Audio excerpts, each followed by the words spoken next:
Okay, so we're taking what we've learned this week and we're going to put multiple steps in it.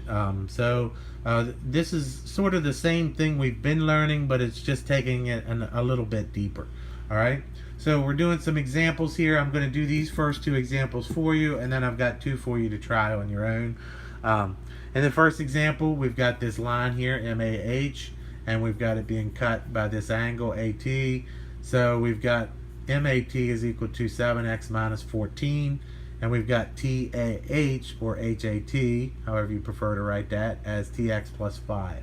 They want us to find the measure of the angle MAT and angle TAH. So instead of finding x now, we want to find the actual numbers for x. Okay? So in this case, in order to find that angle, the first thing we have to do is figure out what x is. Notice what happens. These two angles add together to give you what? Think about it. This is a straight line, so these two angles add together to be 180. So the way to solve for x is, in this case, is to take 7x minus 14 is equal to this, or not equal to, we're adding. So that was the point I was going to make. The difference between this one and this one is that you're adding these angles together versus setting them together. So this is plus 2x plus 5, and these two angles, when added together, make a straight line, so that it adds up to 180 degrees. So now it's a game of simplifying this equation, simplifying like terms, and solving for x. 7x plus 2x is 9x. Negative 14 plus 5 is negative 9, and that's equal to 180. Alright, next we have to add 9 to both sides. So we get 9x is equal to 189. And then we have to divide both sides by 9. So we get x is equal to 9 will go into 189 21 times. Alright, notice they didn't ask us to find x, they want us to find MAT. So if we want to find the measure of angle MAT, we're going to take this expression, we're going to lift out the x, we're going to put 21 there and see what it equals. So angle MAT is equal to 7 times x, which we found to be 21. So that's 21 minus 14. So angle MAT is equal to 21 times 7, which would be 1 times 7 is 7, 2 times 7 is 14. So that's 147, and then we're going to subtract 14 from it. So that's 133. Now, now that you know that this angle is 133 and that it adds up to 180, you can kind of shortcut the process a little bit by saying, well, angle TAH is just 180 minus MAT, or 133. So that's going to be equal to 47. All right, and if you wanted to check your work, you can take out your x in this expression. 2 times 21 is 42. Plus 5 is 47, and we know that we did that correct. So that's how you would handle a problem like that one. Let's look at this second example. We've got vertical angles and we've got multiple variables. So we've got to have several steps here because they want us to find all the angles and all the variables. In this case, the easiest way to go about this is we want to find x first. And the reason that we want to find x first is because these two angles here are vertical angles, right? The only variable that's in either one of these is x, and we know that this is equal to this due to the vertical angle theorem. All right, so if we set these equal to each other and solve for x, we can get a number for x that we can put up into that one later on. So let's start with that.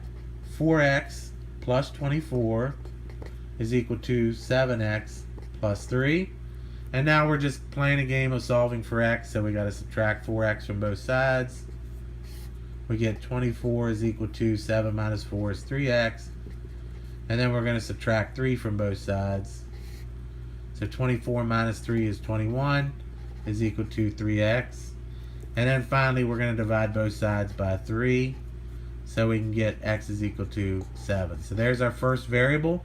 Now we can say, well, we can plug it into angle 1 here. So we can find angle 1 is equal to, we're going to lift out the x and we're going to put in the number we found for x. So 4 times 7 plus 24. So angle 1 is, well, 4 times 7 is 28. 28 plus 24 is 52, I believe. 28 plus 24. 8 and 4 is 12. Yeah, it's 52. So angle 1 is 52. Now that's all the work you really need to do to find the angles, because we know vertical angles are congruent. So we know immediately that angle 3 must also equal 52. But if you wanted to check your work, 7 times 7 is 49. 49 plus 3 is 52. So we're correct. And then we don't even really need to do any work with this expression to find angle 2 and 4. Notice that angle 1 and 2 are supplementary. They add together to make a straight line, so they add up to 180. So if you wanted to find angle 2, you just take 180 minus the angle 1, 52. So that's going to be 128. So we can say angle 2 is equal to 128. And we can also say that angle 4 is equal to 128 because it is also a vertical angle to angle 2. So there's our x, here's our 4 angles. Now the only thing left to find in this thing, and I'm running out of room, is we want to find the value of y. Notice we just found that angle 2 is equal to 128. So if we take this expression, 4x plus 5y, and set it equal to 128, and plug in a number for x where we see x, we'll have enough there to solve for y. So let's do that over here where I got some room. 4 times x, you don't want to put x there because we have more than one variable, so we found x to be 7. So we'll put 4 times 7 plus 5y is equal to 128. That's our equation. So it's 28 plus 5y equals 128. And then we're solving that equation, that'll give us y. So subtract 28 from both sides, get 5y is equal to 100. Divide both sides by 5, we get y is equal to 20. So there's our second variable. Okay? Now I know that's an insane amount of work for one problem, but it takes everything that we've learned and it puts it all into perspective there.